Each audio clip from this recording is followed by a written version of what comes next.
Interlude. A surprisingly troublesome woman.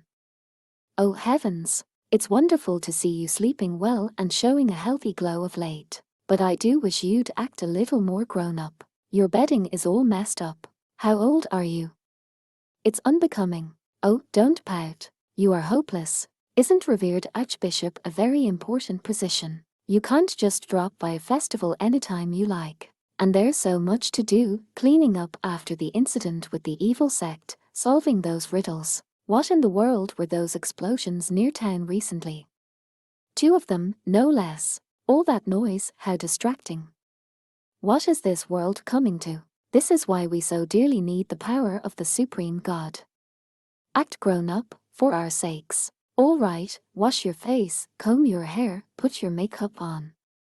Make yourself presentable. Some very important guests are coming today, and we must look our best. That man whose help you requested recently was certainly devoted to his work, wasn't he? It's so important to be dedicated to our duties.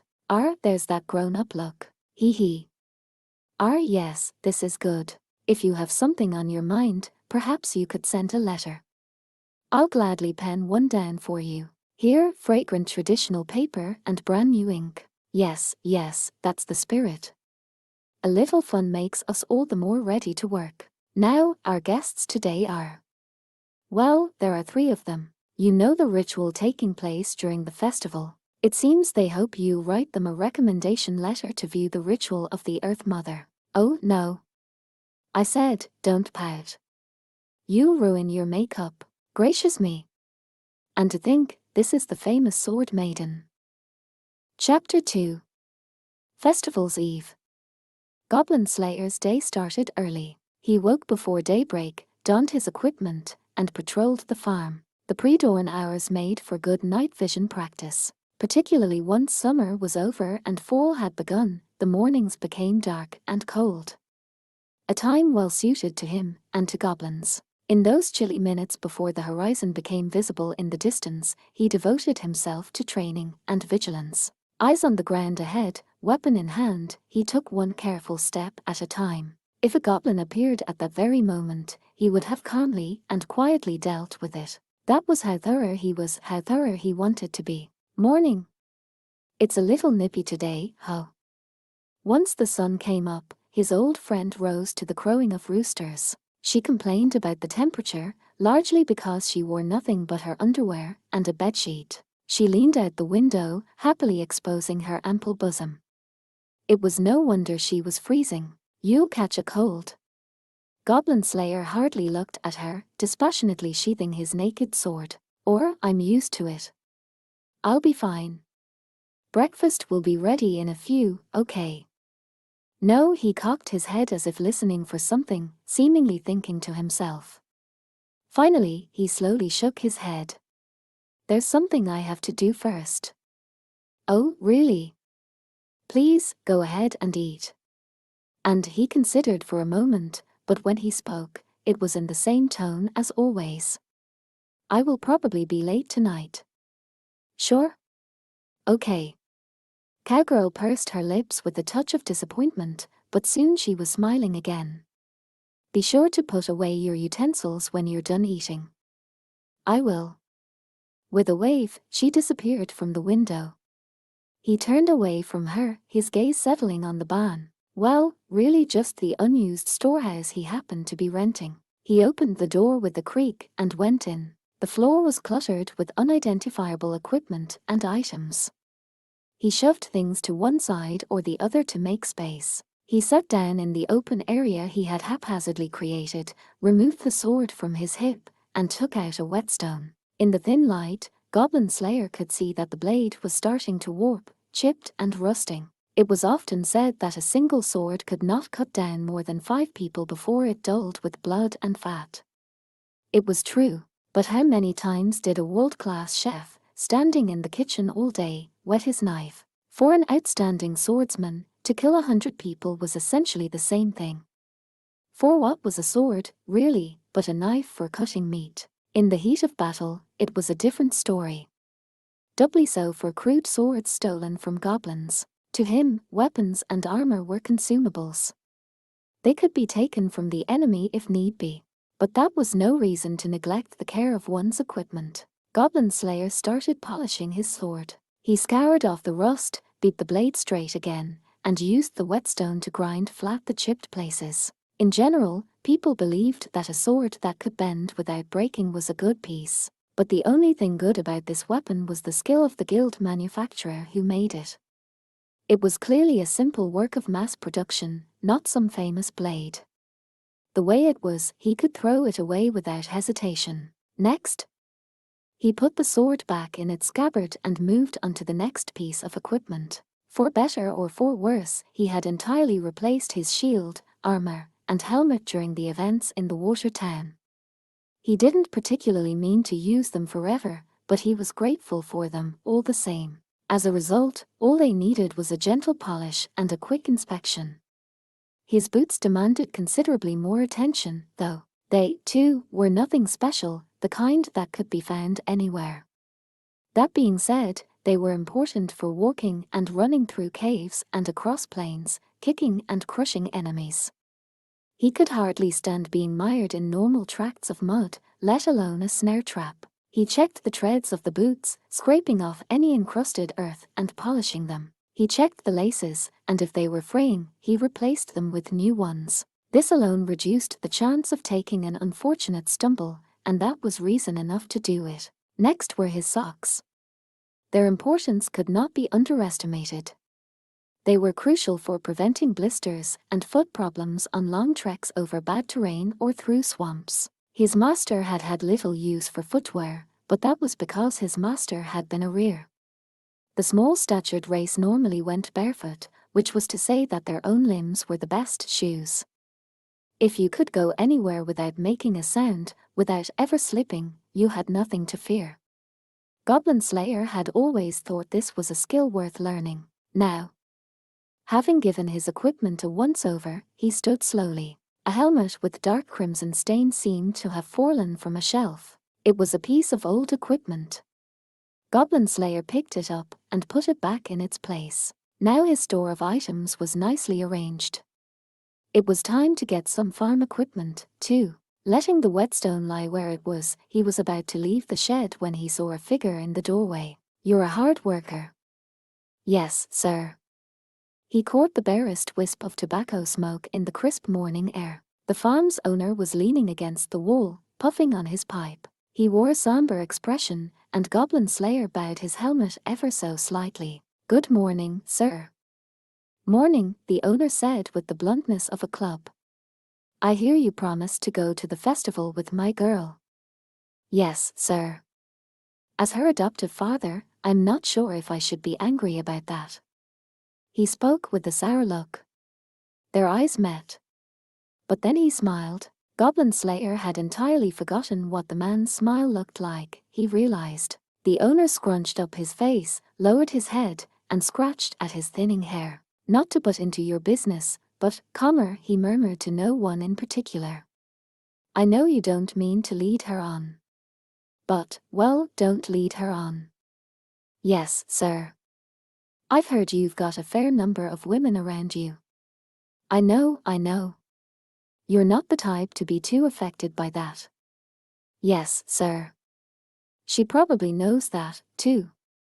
But spare a thought for her feelings once in a while." "Yes, sir." The owner observed Goblin Slayer's firm nod, and that unreadable expression returned to his face. "As long as you understand." Or he cut himself off and cast a dubious glance at the helmet. "Do you understand?" "I believe I do," Goblin Slayer answered. "Though I'm not confident." At that, the owner rubbed the bridge of his nose with a finger. "What do you plan to do after this?" "After I finish maintenance on the farm equipment, I thought I might go to town to do some shopping." "Will you now?" The owner chewed gracelessly on the end of his pipe and closed his eyes. He seemed unsure what to say next. When he finally spoke, it was in a strained voice. "At least wait until after breakfast."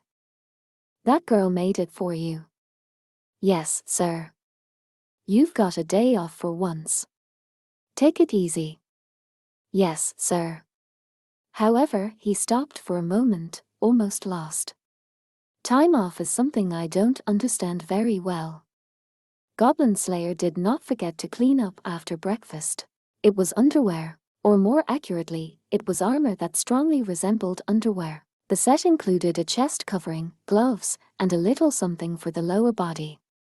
Categorically speaking, it might be called light armor. In terms of mobility, it easily outperformed a full set of plate mail. The armor itself was beautifully curved, elaborate, and solid. The problem was it just didn't cover enough surface area. It was just chest armor, really, breast armor, and panties. There were shoulder pads, true, but that wasn't really the issue.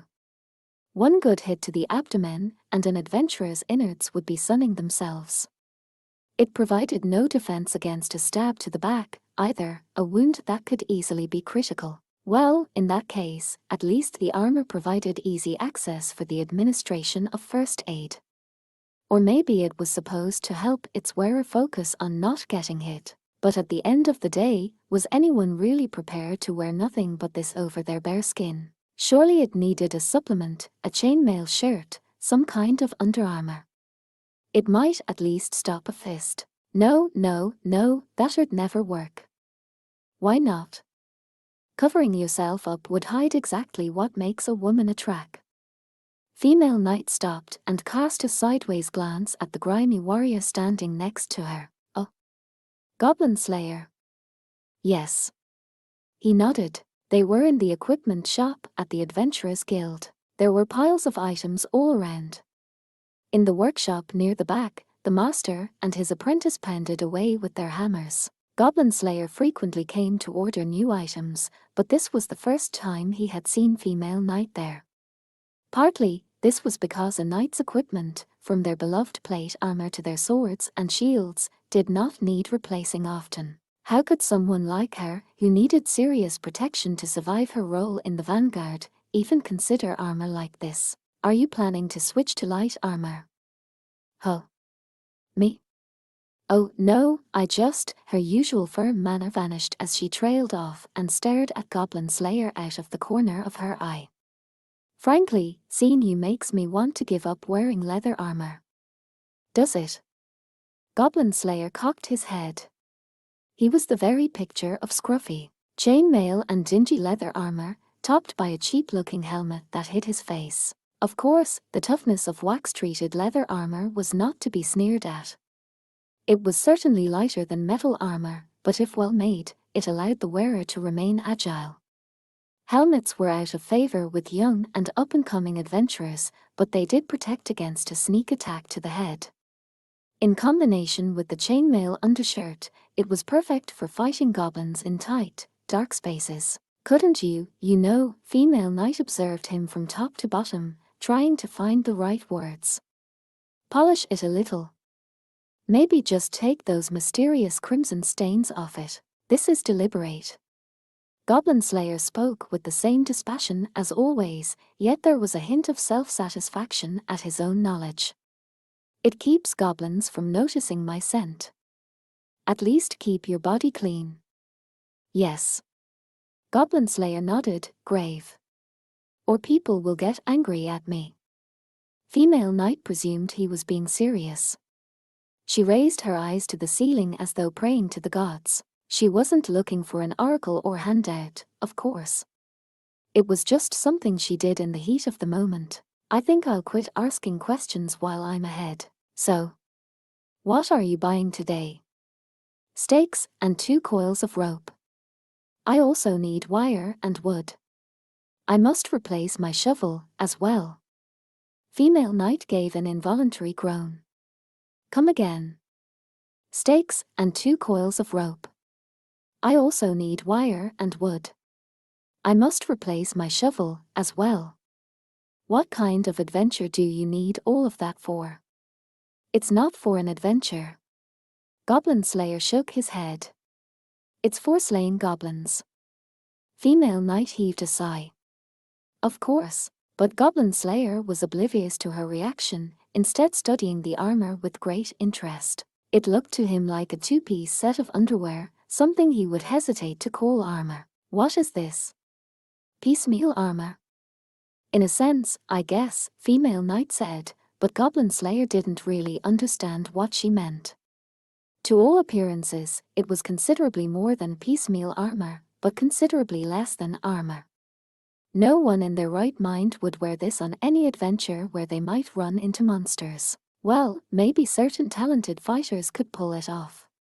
Or perhaps someone in the rear lines, a wizard or thief, or even a monk. Having come to this conclusion, Goblin Slayer shook his head gently. It would never work.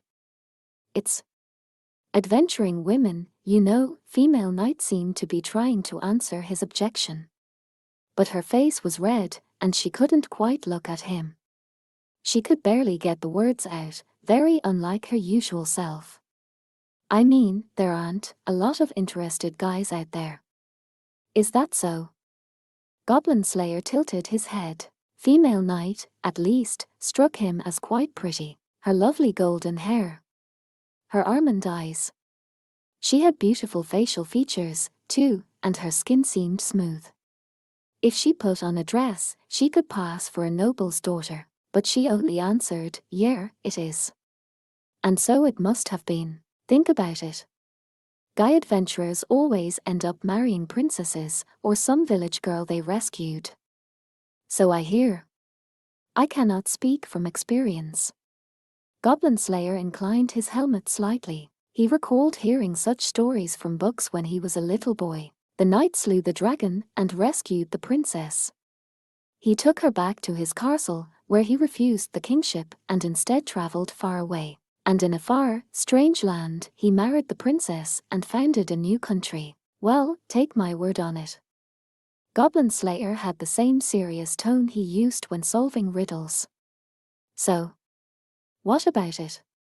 Well, what do you think happens to all the leftover female adventurers? Female knight's expression was despondent and grim. Goblin Slayer muttered, crossing his arms. Perhaps they could marry one of their companions. I know plenty of parties that broke up when love got in the way and the situation got to be unbearable. Terrible tales. Indeed. Goblin Slayer spoke of the topic with great gravity. He had seen more than a few parties with many women in them, but keeping them together was a task. Although, he had also heard that parties of only women often got along quite well. He seemed to recall hearing some such thing from an Amazon once upon a time. He hadn't figured it would be of any particular benefit in goblin slaying at the time, but on reflection he wished he had asked for details. After all, he now had 2 women in his party. So the stories hadn't been as irrelevant to him as he'd thought. Then find a husband who is not an adventurer. Anyway, right now he had to talk to the person he was with. Goblin Slayer offered what he thought was a practical suggestion, but female knight gave him a smile with despair fit for the end of the world. You really think any guys are out there waiting for a girl who can take down a troll or a dragon with one swipe of her blade? Aren't there? Well, what would you think of a woman like that? That she must be quite reliable. Never mind, she said, giving Goblin Slayer a dubious look and a deep sigh.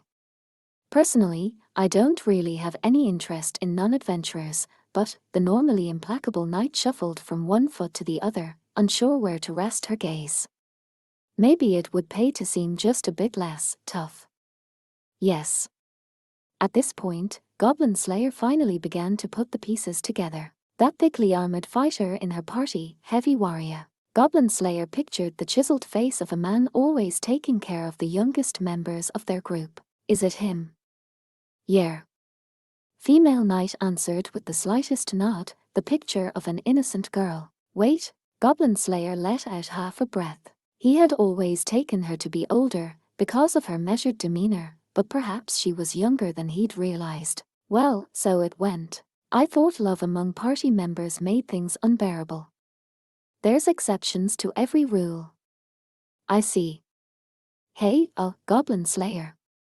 It kind of kills me to ask you this, but female knight gulped, and this seemed to embarrass her afresh as she flushed red. If I wear something like that, do you think it'd get his attention? I confess I must doubt the sanity of anyone who would ask me that question. Irk. Standing in front of the bikini armor, female knight found herself at a loss. As an unwavering wall in combat, she wasn't used to taking a critical hit. If you want to launch a surprise attack, you need to change it up. Huh. It would have been a discredit to her role as a tank if the unexpected statement was enough to stun her, though. She doubtfully shifted her stance. Trying similar things again and again will have little effect. At least, in goblin slaying. I'm not asking about goblin slaying. Female knight glared at him in exasperation. Goblin slayer crossed his arms. He thought, then he continued dispassionately. He really had nothing to draw on but his own experience. You're talking about clothes. You normally wear armor. So get away from that. Wear civilian clothes. See civilian clothes, oh okay. I'll think about it. I see. Yeah. Sorry for the strange question. I don't mind. Goblin Slayer shook his head. We're colleagues. That caused female knight to blink. She wasn't ready for that, it seemed. She stared intently at the grimy helmet, and then her face relaxed. You're a strange, stubborn weirdo. I see. But it turns out, you're not a bad guy. That was her surprise attack. She smiled. See you, she said brightly, and left Goblin Slayer standing there, speechless. Kehehe. How about that? I think she likes you. Goblin Slayer found the papery laugh source, the master of the workshop. How long had he been listening? The old man, short enough to be mistaken for a dwarf, came out into the shop. Goblin Slayer moved his recent exchange to the back of his mind, striding boldly up. I want to make an order. Steaks and... Think I couldn't hear you. I've got it all ready here. You, boy, bring out the goods. Yes, sir. The apprentice quickly obeyed his master. He carried steaks, wire, and all to the counter. Thank you, Goblin Slayer said, and began to inspect the items. Some items had to be ordered at this workshop, but others they already had in stock from somewhere or other. Now with everything he needed, he tucked the items under his arm. He propped the shovel against his shoulder, then hung everything else from it in a bundle. Adventurers quickly learned how to pack everything into the smallest possible space. You done a pretty good job making yourself popular here over the last 5 years, haven't you? Goblin Slayer pulled his purse out of his pack, letting some coins clatter onto the counter. The master counted them out with a beefy finger, sliding them across the flat surface. His eyes narrowed in his wrinkled cheeks. Have I? Why have? I see. Yep. The old man smirked, as if recalling an embarrassing bit of history about a relative. When you came in here, some 15-year-old kid who wanted cheap equipment, I figured I'd never see you again. As the most cost-effective approach, it was the appropriate choice at the time. True, and I thought you might upgrade one day. But you kept wearing those items out and getting new ones. Would it kill you to buy a decent sword every once in a while? Goblin Slayer didn't reply. He knew this was all the equipment he needed for slaying goblins. Even if there had existed an enchanted sword just for killing goblins, this adventurer probably wouldn't have used it. Well. The master leaned against the counter like an old man tired of his own foolishness. In the mood to buy anything else today. I've got something just a tad unusual. What? A southern-style throwing knife. Oh ho. Goblin Slayer's reaction didn't escape the master's notice. Got your attention, have I? The old man said with a bold smile. He didn't wait for an answer before he turned around. He took a strangely shaped knife from a shelf and set it on the counter with a solid thunk. It was a most unusual dagger. The blade split outward into 3 stems, each bent like a branch. It didn't seem intended for typical hand-to-hand combat. The only way to use it would be to throw it. But it was clearly a knife, in other words, not a very formidable weapon. Little invention of mine. What do I think? Goblin Slayer took the twisted weapon in his hand. He took a stance, made a few casual swipes, and finally nodded. Goblins would have trouble imitating it. Anyone would have trouble imitating it. What are its advantages? The master frowned. But despite his taut features, he went on happily, perhaps enjoying the opportunity to discuss his weapon. I know what it looks like, but it's really a sword. His finger, rough from years of working the forge, pointed to the 3 blades. It spins when you throw it, for stability, and to make it go farther. It's more for cutting than stabbing. So are Eastern throwing knives. Those are piercing weapons. Low-quality piercing weapons. I see. Goblin Slayer ran his finger along the windmill-like blades. It looked passable, at any rate. It couldn't hurt. I'll take one, then. Pleasure doing business. 5, no, 4 gold coins.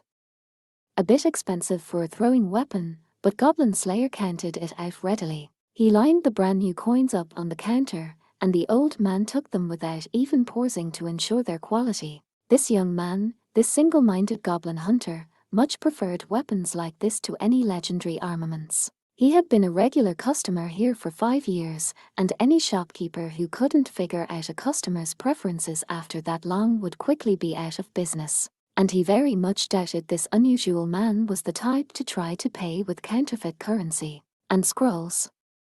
If you get any in, set them aside for me. Goblin Slayer hung the fan-bladed knife behind him, from his belt. He tried drawing it several times, moving it around until it no longer bumped up against his item pack. The shopkeeper watched him with a satisfied expression and replied easily, "Sure, just like always. Don't see too many of those, though. Anything else?" Finally satisfied with the throwing weapons placement, something suddenly seemed to occur to Goblin Slayer. "I wouldn't mind some dried fish. I sell armor and weapons here. I'm not a fishmonger." "I see." The expressionless helmet tilted. The shopkeeper sighed. All these strange requests.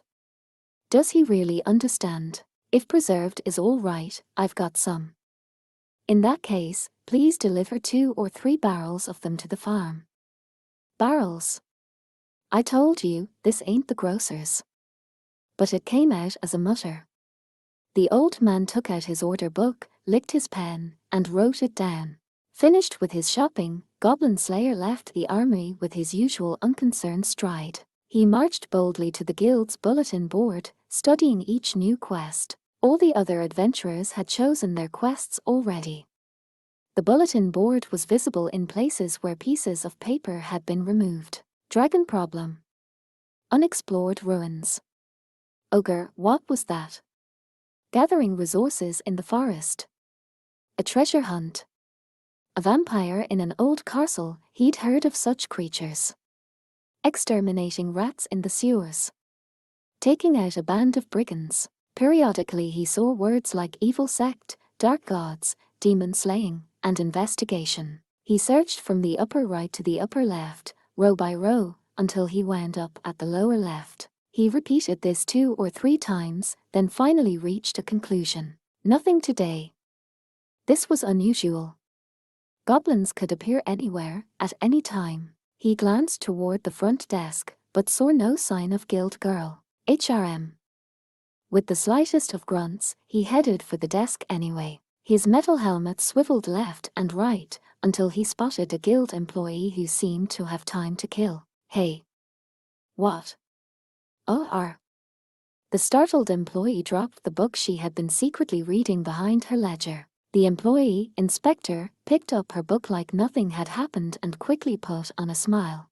If it isn't Goblin Slayer. The eccentric adventurer was famous around the guild in more ways than one. Is this about yesterday's quest? We have the reward ready to pay out. All right, then. Please divide it into 2 bags. Evenly. Certainly, sir. I would also like to make my detailed report. You can give it to me, if that's all right. Inspector hesitantly glanced at a back room of the office. I hope she won't hold it against me, though. Goblin Slayer didn't really understand what Inspector was muttering about. You're not assigned to me, so I might not understand everything. Would another day be all right? I don't mind, Goblin Slayer said with an indifferent nod. But, is she okay? Oh, she's fine. Inspector lowered her voice to a whisper, clearly mindful of her surroundings, and smiled. There's a lot to take care of before you take time off. She's had to be everywhere at once today. I see. Can I tell her Goblin Slayer was worried about her? I'm not worried. But he didn't exactly refuse, adding, I don't mind, with a nod. Inspector's smile broadened. He turned his helmet to indicate the bulletin board. Goblins. None today. Goblin slaying. Just a moment, please. Inspector vanished into the back room and returned with a leather pouch from a safe. She measured out the gold coins inside with a scale, then transferred them to 2 new bags. Here you go. Thanks. Now, as for Goblin slaying. Goblin Slayer nonchalantly took the reward and tucked the 2 bags into his item pouch. While he did so, Inspector took out a register and thumbed through the pages. Let's see. You're right.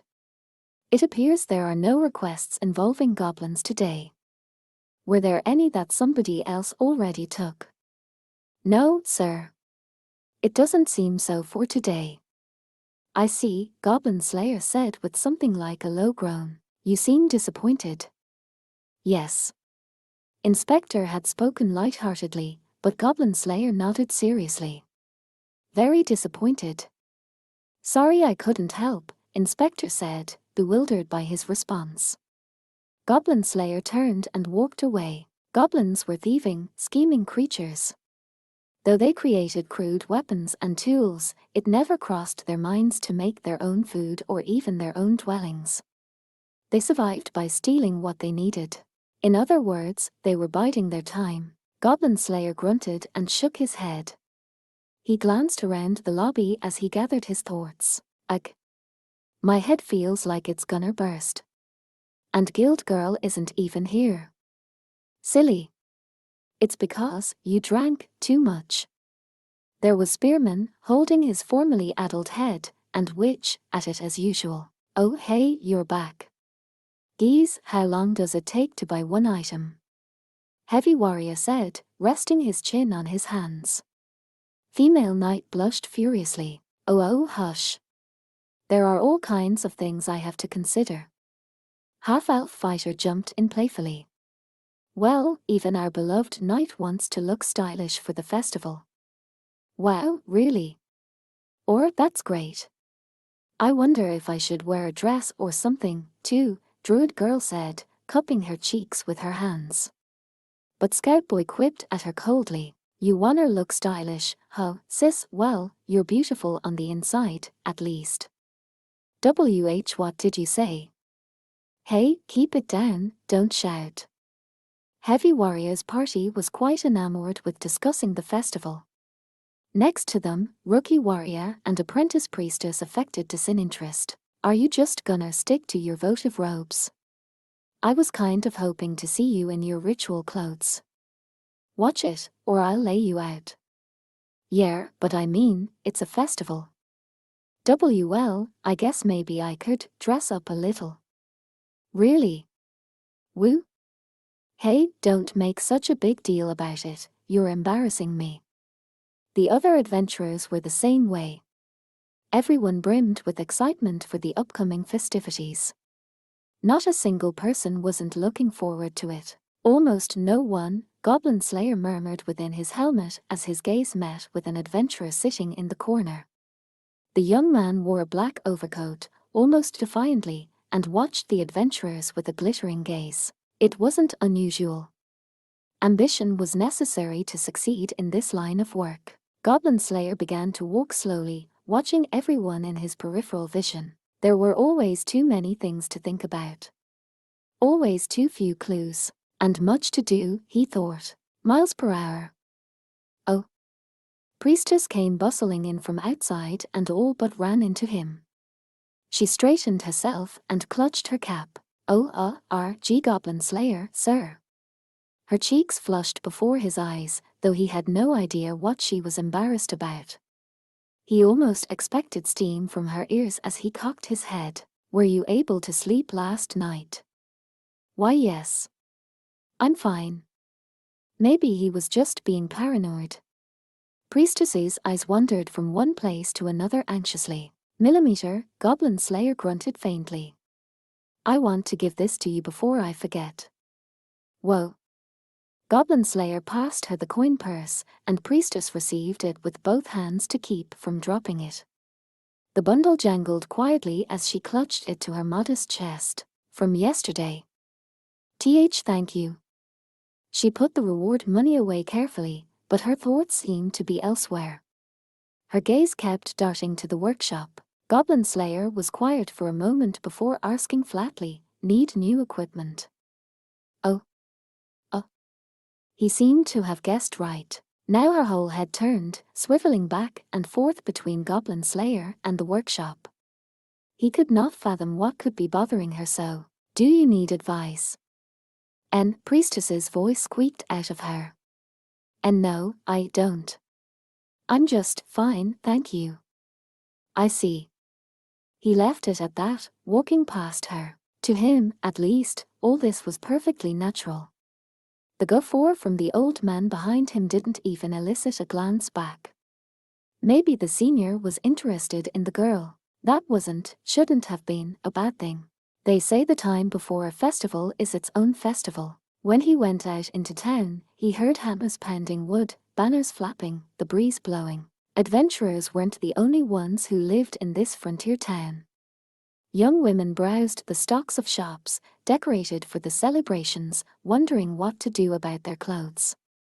Children ran along the broad streets, no doubt wondering how to spend their pocket change. It would be all too easy for their plans to unravel at the sight of some toy in a store display. Strangely cut vegetables were drying by the roadside, awaiting the time when they would be woven into lanterns. More carts and carriages than usual ran through the street. An abundance of food and clothes were on sale, and visitors were in no short supply, either. It was only natural, with a festival coming. This area was still the frontier, forever attacked by monsters, threatened by demon gods, and underdevelopment. Hence, it was understandable that at festival time, at least, everyone wanted to enjoy themselves as much as they could. Goblin Slayer cast a glance at all this, then quietly headed down the street behind the guild building. The sunlight shone down at an angle, much weaker than in summer. The sun hung high in the sky, but the cool breeze made it feel like a spring day. The smell of something broiling drifted from the guild's gallery. In fact, wisps of cookfire smoke were rising from many of the houses in town. It was time for lunch, so that's what those children were running toward. The training grounds were empty.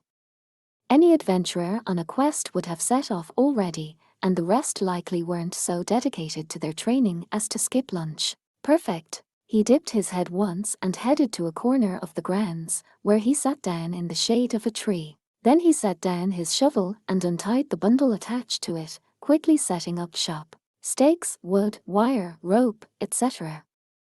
A variety of items, many of them unrelated to adventuring. After drawing his short sword, he started his work immediately. He shaved down the stakes to incredibly sharp points, pounded them into the wood, and angled them. Then he wrapped the rope around it all in an unusual fashion. His movements were broad, yet precise, but whatever he was making seemed too dangerous to be for everyday use. If High Elf Archer had been there, she no doubt would have fluttered her ears in curiosity. Priestess would have hesitatingly asked what he was up to, but it was neither of them who called out to him as he sat there absorbed in his work. Oh. Ho ho. Two very intrigued voices.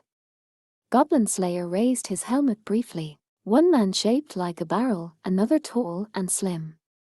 Dwarf Shaman and Lizard Priest, two of his companions. Their shadows, one tall, one short, overlapped with that of Goblin Slayer under the tree. My Lord Goblin Slayer. Another fine day today. Lizard Priest joined his hands in a strange gesture, unapologetic for staring at Goblin Slayer. "We hope the weather for tomorrow's festival is as congenial as this." "Yes." Goblin Slayer nodded without pausing in his work. "I hope it will be sunny." "Agreed, agreed." Lizard Priest slapped the ground with his tail. Next to him, Dwarf Shaman stroked his chin. "Aren't we the hard worker?" "What have you got there?" "I'm setting something up." Goblin Slayer had few words for the dwarf, who studied the apparatus with his hand still on his beard. It was something or other involving a number of stakes, a shovel, some wire, and some wood. Lizard Priest's eyes rolled in his head and sparkled at the prospect of battle. "Are you planning to drive out a vampire?" Goblin Slayer tilted his helmet. "What makes you think that?" "I believe it is well established that one defeats a vampire with a stake of white wood." "Is it?" "I suppose we should be impressed that you even know what a vampire is," Dwarf Shaman said, half exasperated and half amused. "Vampires ranked with dragons as famous monsters of the world. Of course, greater knowledge of the undead was secret, known in detail only to wizards and clerics. But for a man who didn't even know what an ogre was, being able to recognize vampires deserved special notice. I'm not very interested in them." After his brief and altogether foreseeable answer, Goblin Slayer went back to sharpening the stakes. But then he murmured, "HM," and suddenly stopped working, tilting his head. "Vampires. They increase their numbers by biting people, do they not? Or so one hears. If a goblin were to become a vampire, I wonder how I would prepare." Dwarf Shaman sighed, but Goblin Slayer was completely serious. "Well, now," Lizard Priest said, touching the tip of his nose with his tongue. "A dead goblin is a goblin corpse. If it were to move, would it not be considered some kind of zombie?" "Be that as it may," Dwarf Shaman retorted, barely able to restrain his laughter, "I can't imagine anyone wanting to drink goblin blood to begin with." "I see." Goblin Slayer bobbed his head firmly. Whether he was responding to Lizard Priest's suggestion or to Dwarf Shaman's was not clear. Then he resumed his work, and the pile of shavings grew as they watched. Dwarf Shaman brushed away wood chips with his thick fingers, then set to work picking out the ones lodged in his beard. "This for goblin slaying?" "It is." "Thought so." This was where High Elf Archer usually would have put her ears back with a frosty change in attitude. But after half a year together, Dwarf Shaman was used to these things. He let it pass. "I suppose I shouldn't ask the details, then.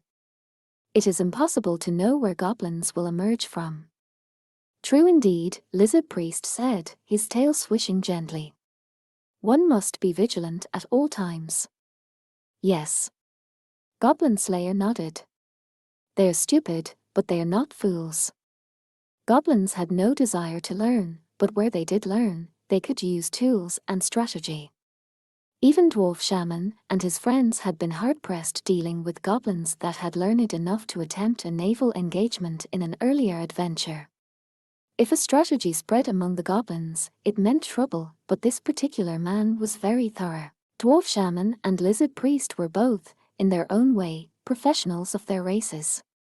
The dwarf was passionate about smithing and working, while the lizardman had a heart for battle and strength.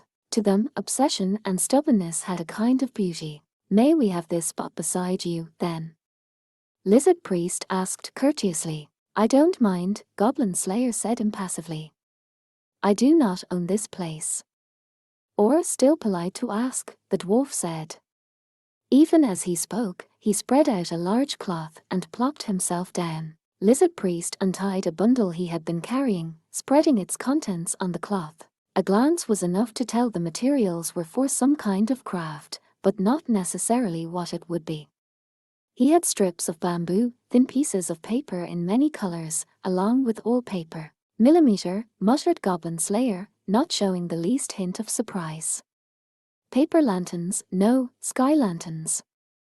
"Ho, you're a sharp one, Beard Cutter," Dwarf Shaman said approvingly as he began assembling the pieces with deft motions. The strips from the knobby bamboo trees were light and strong, and the sky lanterns formed from them were a classic part of festival scenery. They were simple enough to make, paper draped over a bamboo frame. Then old paper would be set into the frame, and the lantern would be lit. And then, so I am told, they float into the sky. Lizard Priest slowly shook his long head, as if hard-pressed to believe it. This I must see with my own eyes. I am truly looking forward to it. They used to make these in my homeland. I'm doing this for Scaly. Millimeter, Goblin Slayer nodded, examining his stake in the light. Not perfect. But not bad. Then my expectations for it are all the higher, Lizard Priest said, swinging his tail in one of his meaningful gestures. For I place great faith in what you say, Goblin Slayer. Is that so? Was the whole of Goblin Slayer's reply. He set himself to the next stake. The dwarf understood what it meant when a craftsman lapsed into silence. Come on, then, we ought to get started, too. He took up the materials with a gentle smile. Festivals tomorrow. Need to be ready. Indeed. I await your instruction. Lizard Priest coiled his long tail and sat down gently next to Dwarf Shaman, but the dwarf's hands moved so quickly. Who would have guessed his stubby fingers could do such fine work? He wove one frame after another, his production no less magical than any of his spells. No one could match the dwarfs for handiwork. Even elves were a step behind. Lizard Priest's job was to place the paper covers over the finished frames. He tried hard to keep his claws from tearing the paper, but frankly, it was quite difficult for him. At the same time, though, his work was precise and thoughtful. It seemed to reflect his personality. I wonder what custom lies behind these things, Lizard Priest said. He exhaled and wiped his brow, as if to clear off sweat that could not be there. Dwarf Shaman grabbed a wine jug in one hand and wet his lips, then murmured, "Good question. I'm not from these parts, myself. I know how to make a sky lantern, but not why they use them at this festival." You see them in many places, Goblin Slayer said briefly. The others looked at him, surprised. He kept paring down the stake, seemingly oblivious to them. They attract good spirits, or drive out bad ones. They show the dead the way home. They're similar to vegetable lanterns. Know quite a bit about them, eh? My hometown, Goblin Slayer said, was near this festival. How could I not know it? I confess it makes little sense to me. Lizard Priest scratched his nose with a claw. His people believed dead things returned to the ground, or into the flesh of those who ate them, in a great cycle. The undead were not those who had returned from death, but corpses possessed by evil spirits. But Lizard Priest's eyes rolled in his head. Mourning the dead, we understand. Perhaps it is good to think they will come home. I agree. Goblin Slayer nodded. It should be. Then he said no more. His hands kept working, his expression completely hidden by his helmet. Each time the shavings piled up, he swept them away, refreshing his blade whenever it dulled on the wood. Lizard Priest, who had been watching him intently, let out a soft breath. In any case, it is a festival. We must do ourselves proud, as much as we can. Good for you, Scaly, getting into the spirit. But of course. My faith is in my forefathers, the Nagar, whose blood flows in my veins. They are my ancestor spirits. His behavior would not bring shame upon his forebears. The dwarf nodded appreciatively. That was something he understood. Better not let up, myself. I'll show them the best lanterns any dwarf has ever made. The trio of men chatting on the edge of the training grounds was bound to attract notice eventually. As lunch ended, people began coming back to train. Others were hanging around the guild after finishing their adventures. It was not surprising that some noticed the three. Oh, Shorty and Oakbulg are making something together. And if a normal person noticed them, a high elf would notice them twice. The clear, almost childish voice was of course that of High Elf Archer. She came running up like the wind and stood with her hands on her hips. Dwarf shaman glowered up at her, stroking his beard, and teased, "What are you, a kid? How rude. I am 2,000 years old, you know." High Elf Archer snorted, but stuck out her flat chest slightly as if proud of this number. The insult didn't stop her from turning nimbly to look at what they were working on. "What you're markin'? Long ears, my friend. 2,000 years and you don't recognize this. It's a sky lantern. It's a stake." "Not what I meant." After her comment, the elf slid down onto the cloth by Dwarf Shaman. Lizard Priest heaved himself up and moved aside to make room for her. Her ears twitched and her eyes glittered with interest. She fired off questions one after another. "What's this? What's that? What's this tool? What's it for? Why are you making a stake?"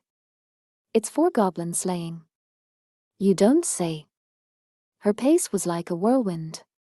They say women travel in herds, but she was noisy enough to be a crowd all by herself. "You could almost pass for a rear," Dwarf Shaman said with a touch of reproof. The lively commotion naturally drew others. "Hey, isn't that Goblin Slayer guy and his crew?"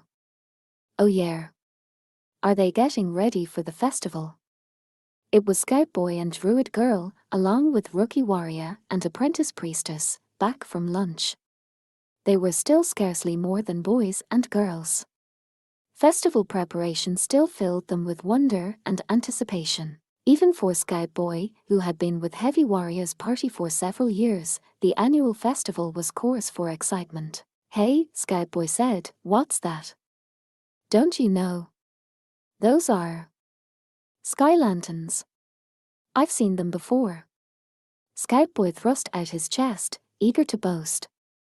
High Elf Archer, who had lost her chance to explain, puffed out her cheeks. "How about you join in, then? I am unaccustomed to this, myself. We can learn together." The dwarf and the lizardman didn't hesitate to invite the children to join them. High Elf Archer seemed to have no compunction about all of them being there together, almost enough to cast her status as a high elf into doubt. Goblin Slayer turned his helmet, taking in the bright, cheerful surroundings. The smiling faces, all laughing with one another, had formed a circle with him, all these adventurers. At the center of it were the two making lanterns. Most likely, they all would have gathered like this even if he hadn't been there. And yet, Goblin Slayer silently set to work with his knife again. "What? Oakbolg, you haven't eaten yet?" "No." Night came quickly in autumn. Dusk had come and gone already, the sky an inky black punctuated only by the moons and stars. Goblin Slayer had stayed while his friends had drifted away bit by bit. "That won't do." "Wait, is it because you don't have the money?" "It isn't." "I'll treat you." "Not necessary." "What if goblins attacked? Could you fight on an empty stomach?" "HRM." "Okay. It's decided, then." High Elf Archer grabbed him without waiting for a response and dragged him to the tavern. Plenty of people in this frontier town besides adventurers spent time there. It was as good for eating as for drinking. And because most taverns also had guest rooms, it always bustled with travelers. The tavern High Elf Archer chose at random happened to be such a place with an attached inn. They pushed open the door with a creak and were greeted with a wave of noise and body heat. Along with the lively chatter of the drinkers packed into the seats came the mingled aromas of wine and meat. High Elf Archer narrowed her eyes appreciatively, her ears bouncing. "I thought you didn't like wine." "Fair enough," High Elf Archer said with a wink. "But I love an upbeat atmosphere." "Is that so?" "It sure is." "Oh, two, please." She cheerfully held up two fingers to the waitress who came out to greet them.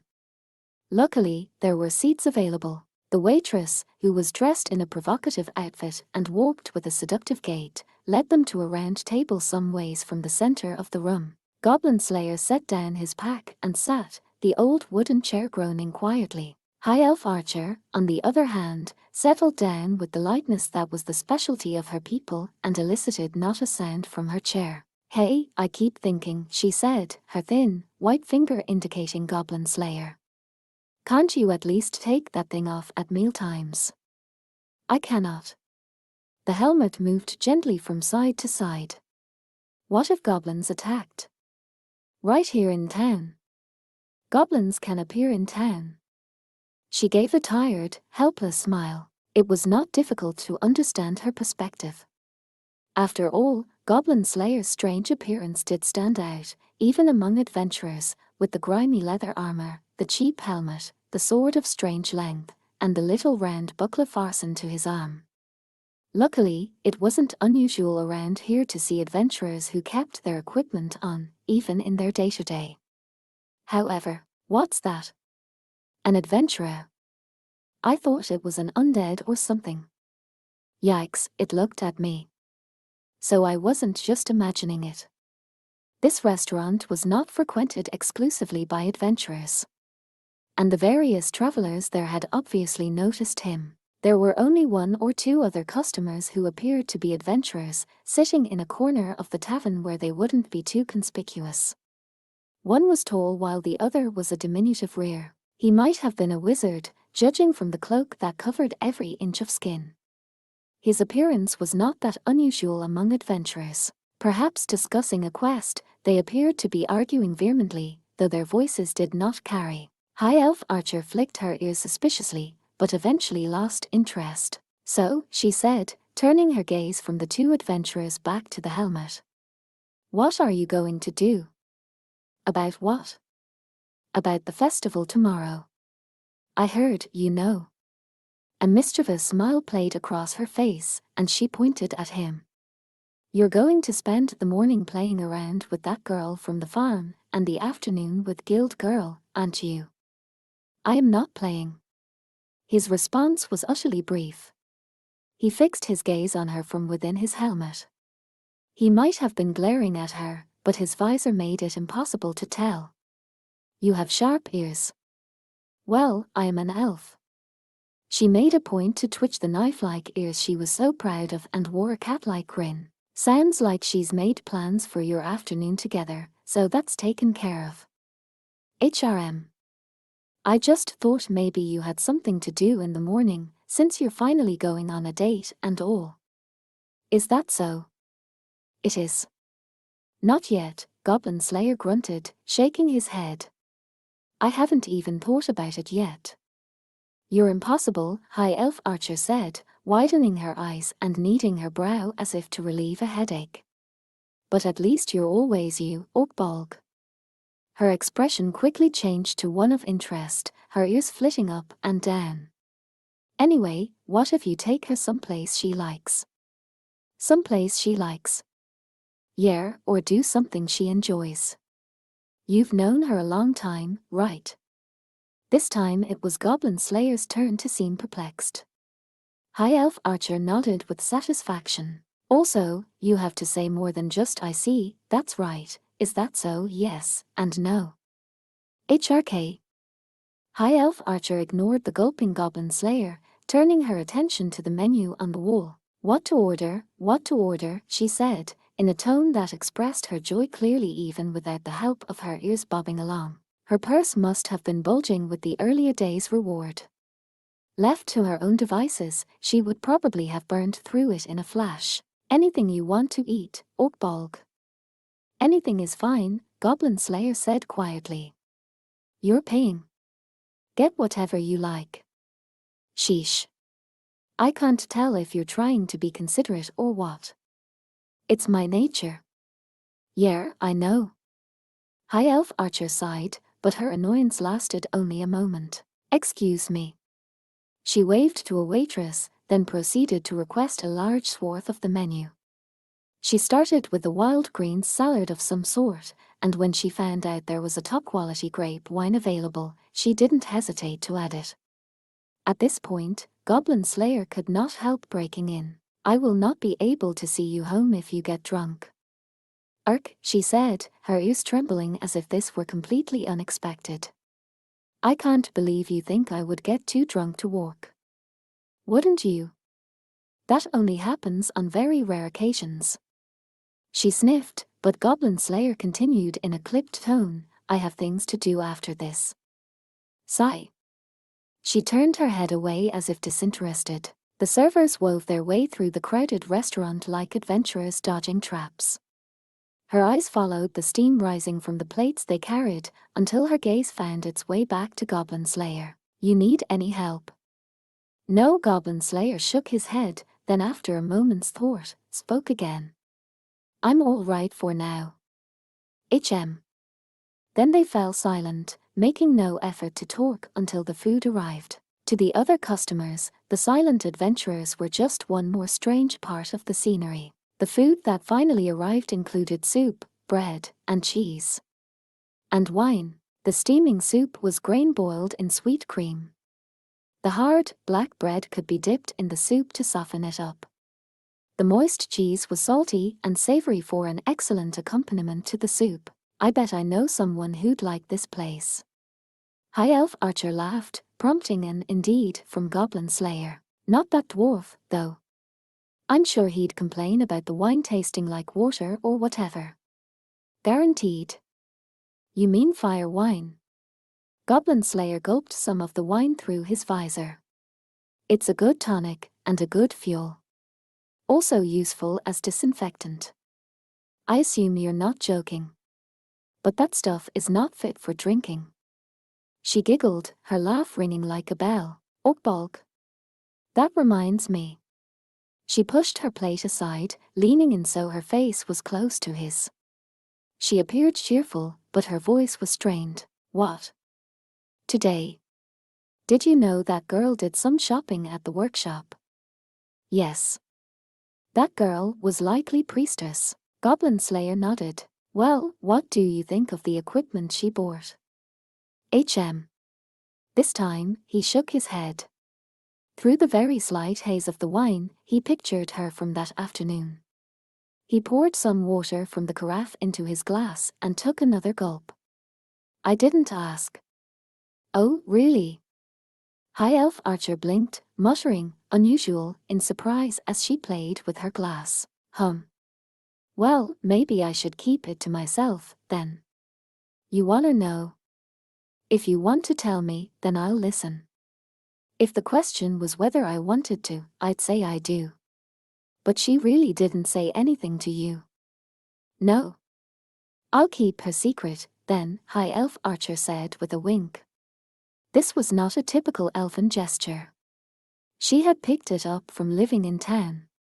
She smiled, amused to be borrowing human body language. I think it'll be more interesting that way. Do you? Sure do. Do you? Now, Goblin Slayer nodded once more, then searched in his item bag. He pulled out the leather pouch containing his reward, almost smiling as he reached inside. I will pay while you can still remember. Clack, clack, clack. He lined up 3 gold coins on the table. In an instant, the elf's expression changed from relaxed to hostile. I said I'd treat you. Sometime. Goblin Slayer, most unusually, cut himself off. It sounded as if he himself didn't believe what he was about to say. Sometime, I may ask for your help. Paying in advance, ho. Yes. We must be drunk, her and Oakbalg both. Well, I guess, ho. It's okay, no need. I see. Goblin Slayer nodded impassively. High Elf Archer stuck out a pale finger, drawing a lazy circle in the air. You can pay me back by going on an adventure. Didn't I tell you already? The High Elf adventurer asked as she took a sip of wine. Oh, non-goblin related, of course. Goblin Slayer was silent. He probably had no idea what to say. High Elf Archer held herself back, waiting to hear what would come out of his mouth. Elves were used to waiting. 10 seconds, 10 years, it made no difference. All right. Thank you for your help. Great. Now that she had his promise, High Elf Archer puffed out her cheeks. She narrowed her eyes like a cat and let out that laugh that formed in the back of her throat and emerged like the ring of a bell. Now come on, let's eat. It's gonna get cold. Right. As he set to his meal, Goblin Slayer glanced at the corner of the tavern. But the two adventurers were already gone. HMPH, he snorted in displeasure, then tore off a piece of bread. By the way, he began. What's up? Do you know what the fragrant olive means, in the language of flowers? The dinner consisted solely of High Elf Archer's favorite foods, but Goblin Slayer wasn't one to complain. And when he had carried her up to the second floor of the tavern and paid for her room, requesting that the meal be put on her tab, he left the building. He always knew what he had to do. He constantly had to think, look ahead, stay vigilant, plan countermeasures and execute them. What Goblin Slayer had to do at this moment was dig a hole. It was night, the twin moons were already among the glinting stars filling the heavens. All alone, he silently thrust the shovel into the ground, digging. The warmth from the wine helped ward off the chilly night breeze. He was outside the town gate, on a footpath off the main road. It cut through a field, but not a wide, flat grassy plain. There were hills, copses of trees, reeds. Away from the road, the land was wild. The place was largely deserted, which was why he'd chosen to dig his hole there. It was about as deep as a person was tall. Not a dwarf or a rear, but a human. He lined the bottom with the thin sharpened stakes he had whittled and hit the opening with the earth he had dug out. The soil rested on a blanket over the mouth of the pit. At a glance, one would never suspect there was anything there. He did this several times, then scattered small, bright stones around the area. Now then. The trouble was all the leftover soil. Goblins could use it to strengthen the walls of their cave, and so wouldn't be bothered by it, but he didn't have the same luxury. Doing landscaping by hand was quite troublesome for an adventurer. Goblin Slayer put the earth into sacks he had prepared beforehand. Now they were sandbags. He cinched up the mouths of the bags, then carried them two at a time, one on each shoulder. He hid them in the rushes not far from the hole, building up a half circle. It was uncertain whether this would help them later. But it couldn't hurt to be prepared for everything. If nothing else, Goblin Slayer never begrudged necessary labor. He piled the sandbags carefully, leaving no gaps, then finished by giving them a few smacks with the shovel to pack them in. Millimeter. Finally he nodded, satisfied. It would do for the holes. The other places were all prepared. This had been the last. All that was left was the trap he had built with the remaining stakes, the rope, and the wood, but there were only so many places he could set it up. Goblin Slayer checked the sky, trying to judge how much time he had by the slant of the moons. The nights were long, and morning came late in fall and winter. Even so, he doubted he had much longer to work. He quickly pulled the wooden boards out of his pack by their ties. He moved over to shrubs and trees, doing some delicate work before he rose. Time to hurry. He took up his baggage on his shoulders, then ran under the moons like a shadow. He was past the reeds and through the trees when it happened. Hey, what are you doing there? A voice came slicing through the air like an ambush. Goblin Slayer stopped dead. There was the crunching of plants under boots, the scrape of them brushing against armor. Goblin Slayer muttered, but his hand did not move to his sword. No goblin spoke the common tongue so fluently. Who's there? He asked shortly. A rustle came as if in answer. A tall person enveloped in an overcoat appeared. The person's boots, just visible under the hem of the coat, were well used, the toes reinforced. Clearly an adventurer, but the harsh voice that responded offered no answers. I'm asking the questions here. The timbre caused Goblin Slayer to murmur, a woman. Once again. Who or what are you? Almost immediately, a white light, piercing to eyes adjusted to the dark, shot into the sky. I am Goblin Slayer. With one finger he casually pushed away the blade at his throat. He sounded put out, almost like he was fighting a yawn. A long sword, blade one-sided, and a skilled sword fighter. True, it had happened too quick for a response, but he had also chosen not to respond. It would be foolish to ask who an opponent was and cut them down in the same breath. Even one in the grip of bloodlust could understand that much. Shrouded in her coat, the woman narrowed her eyes doubtfully. You slay goblins? Yes. Sounds insane. I see. The blade he had pushed aside slid back, seeking his neck. It lifted the chain with the silver tag that hung there. A silver rank tag. Silver-ranked adventurer. It would seem, Goblin Slayer said with a nod, the guild has recognized me as such. I see. The sword retreated like a breath of wind and returned to its scabbard with a click. The sheer smoothness of the motion suggested this was a high-ranking adventurer. Certainly at least copper, Goblin Slayer guessed. It seems I was too hasty. My apologies. No, it's fine. I thought you were an undead or something.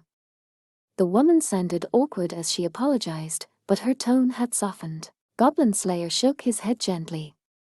It didn't particularly matter to him. The problem was, hey, don't I keep telling you not to do that? At that moment a voice, bright as the breaking of the sun, came from behind her. She jumps to the worst conclusions about everybody. Don't worry, I stopped her. The fact remains that he was suspicious. The next voice was cold as cut ice. Two new people. With a crinkle, the grass parted, producing a short adventurer also in an overcoat. It would be easy to mistake this person for a rear, but they carried a full-sized sword at their hip. They must be human. A rear wouldn't have the muscle to swing that weapon. The other person carried a large staff and was dressed more smartly than the other two. Obviously a magic user of some type. And all of them, to judge from their voices, were women. Parties composed entirely of women were relatively rare. So, what's the story? I'm curious myself, the diminutive swordswoman asked. Before Goblin Slayer could say anything, she took a couple of nimble steps forward. With a gait as light-hearted as her question, she closed the space between them as though she were out on a stroll. Goblin Slayer muttered, and after a moment's consideration, gave his answer. I'm taking precautions. Precautions? She peered around Goblin Slayer, then said indifferently, strange equipment you've got. Is it? Sorry. I don't mean to make fun of you. I just think it's amusing. Her voice was so cheerful that Goblin Slayer could tell she was grinning under her hood. Nonetheless, her clarification evoked no reaction from him. He had no idea what might be amusing about his grubby leather armor and cheap-looking helmet, or his sword and shield, but as the women took stock of him, he scrutinized them in turn. They were not from the local crowd of adventurers.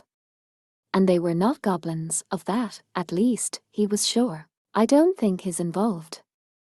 Most likely.